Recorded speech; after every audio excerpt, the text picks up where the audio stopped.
जय हिंद साथियों। आज के इस क्लास में हम सीखने वाले हैं बिहार बोर्ड मैट्रिक परीक्षा 2027 रसायन विज्ञान का ऑब्जेक्टिव क्वेश्चन। और ये चैप्टर नंबर 5 है और इसको देंगे आज एक ही क्लास में ख़त्म कर।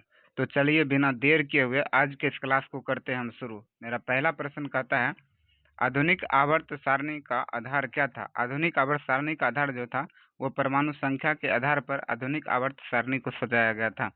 प्रश्न नंबर 2 कहता है, आवर्त सारणी में कितने समूह होते हैं। तो आवर्त सारणी में कुल मिला के 18 समूह होते हैं।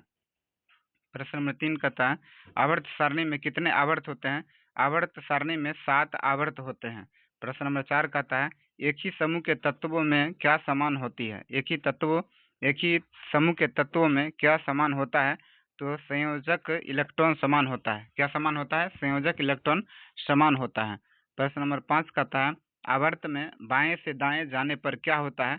तो परमाणु संख्या यानी आवर्त में बाएं से दाएं जाने पर क्या बढ़ता है। परमाणु संख्या बढ़ जाता है। प्रश्न नंबर 6 कहता है, आवर्त में बाएं से दाएं जाने पर परमाणु का आकार क्या हो जाता है। परमाणु का आकार घटता है। प्रश्न नंबर 7 कहता है, समूह में ऊपर से नीचे जाने पर परमाणु आकार क्या होता है। तो परमाणु आकार बढ़ जाता है। क्या होता है। बढ़ जाता है। प्रश्न नंबर 8 कहता है, आवर्त सारणी का जनक किसे कहा जाता है। तो आवर्त सारणी का जनक मेंडलीव को कहा जाता है। प्रश्न नंबर 9 कहता है, मेंडलीव की आवर्त सारणी का आधार क्या था। तो इसको कैसे सजाया गया था। तो परमाणु द्रव्यमान के बढ़ते क्रम में सजाया गया था। प्रश्न नंबर 10 कहता है, आधुनिक आवर्त नियम किसने दिया था। यह मोसले के द्वारा दिया गया था। प्रश्न नंबर 11 कहता है, धातुएं आवर्त सारणी में कहाँ पाई जाती है। तो धातुएं जो होती है आवर्त सारणी में बाईं ओर पाई जाती है। प्रश्न नंबर 12 कहता है कि अधातु में कहाँ पाई जाती है। अधातु में आवर्त सारणी में दाईं ओर पाई जाती है। प्रश्न नंबर 13 कहता है, उपधातु में कहाँ पाए जाते हैं। तो मध्य में पाए जाते हैं। आवर्त सारणी के मध्य में पाए जाते हैं। प्रश्न नंबर 14 कहता है कि सबसे अधिक अभिक्रियाशील धातु कौन है, किस समूह में होती है। सबसे अधिक अभिक्रियाशील धातु आवर्त सारणी के समूह 1 में होती है। प्रश्न नंबर 15 कहता है, सबसे अधिक अभिक्रियाशील अधातु किस समूह में होती है। तो ये समूह 17 में विद्यमान रहता है या 17 में रहती है। 16 नंबर कहता है, निष्क्रिय गैस किस समूह में रहता है। तो निष्क्रिय गैस 18 समूह में रहता है। प्रश्न नंबर 17 कहता है, समूह 1 के तत्वों को क्या कहा जाता है।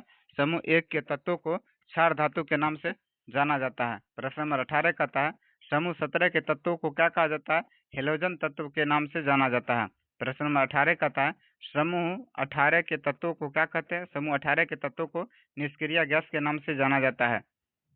प्रश्न नंबर 20 कहता है, आवर्त में धात्विक गुण क्या होता है। आवर्त में धात्विक गुण घटता है। आवर्त में धात्विक गुण घटते जाता है। प्रश्न नंबर 21 कहता है, समूह में नीचे जाने पर धात्विक गुण क्या होता है। धात्विक गुण बढ़ जाता है। क्या होता है। बढ़ जाता है।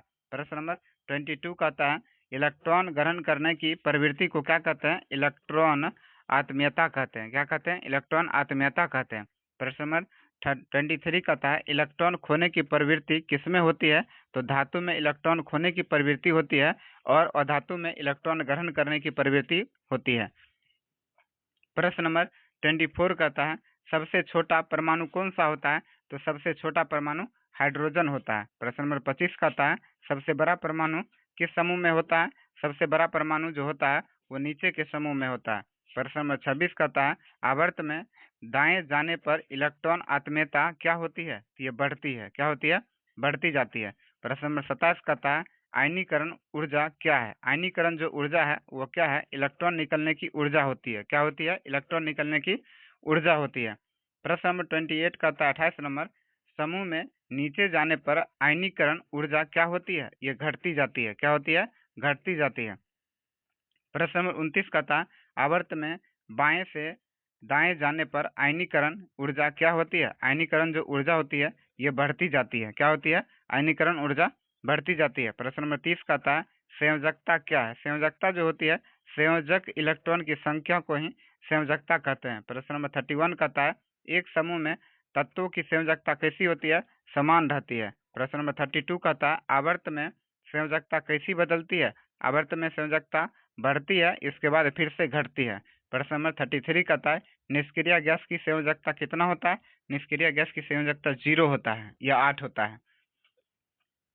प्रश्न नंबर 34 कहता है आवर्त सारणी में हाइड्रोजन कहाँ रखा गया है। आवर्त सारणी में हाइड्रोजन जो है समूह 1 में रखा गया है। प्रश्न नंबर 35 कहता है धातुओं की संख्या आवर्त सारणी में कैसी होती है, अधिक होती है। प्रश्न नंबर 36 कहता है अधातुओं की संख्या कम रहती है। प्रश्न नंबर 37 कहता है सबसे अधिक विद्युत ऋणात्मक तत्व कौन होता है, वो फ्लोरीन रहता है यानी एफ। प्रश्न नंबर 38 कहता है विद्युत ऋणात्मकता क्या है। विद्युत ऋणात्मकता एक प्रकार का इलेक्ट्रॉन आकर्षित करने की क्षमता को ही विद्युत ऋणात्मकता के नाम से जाना जाता है। प्रश्न नंबर 39 कहता है समूह में नीचे जाने पर विद्युत ऋणात्मकता क्या होती है, ये घटती जाती है।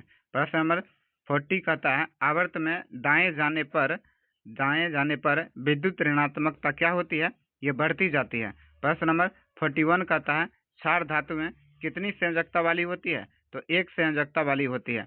प्रश्न नंबर 42 कहता है हेलोजन कितनी संयोजकता वाले होते हैं। हेलोजन जो होता है इसकी संयोजकता एक होती है।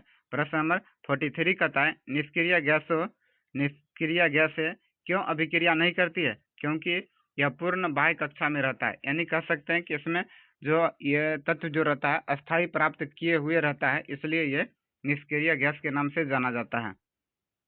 प्रश्न नंबर 44 कहता है आधुनिक आवर्त सारणी में तत्वों को कैसे सजाया गया है, परमाणु संख्या के बढ़ते क्रम में सजाया गया है। प्रश्न नंबर 45 कहता है एक आवर्त में तत्वों की संख्या कितनी हो सकती है, यानी अलग अलग हो सकती है, निश्चित नहीं है। आगे कहा जाता है कि आवर्त सारणी का उपयोग किसके लिए किया जाता है, तो तत्वों को पहचानने के लिए, गुणों का अध्ययन करने के लिए, वर्गीकरण करने के लिए इसका यानी सभी के लिए इसका उपयोग किया जाता है। प्रश्न नंबर 47 कहता है कि धातु से अधातु की ओर जाने पर क्या बदलता है, इसका गुण बदलते जाता है। प्रश्न नंबर 48 कहता है सबसे अधिक अभिक्रियाशील हेलोजन कौन है, तो वो फ्लोरीन होती है।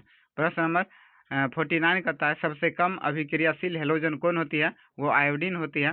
प्रश्न नंबर 50 कहता है आवर्त सारणी में तत्वों की कुल संख्या लगभग कितनी है, तो 118 है आवर्त सारणी में।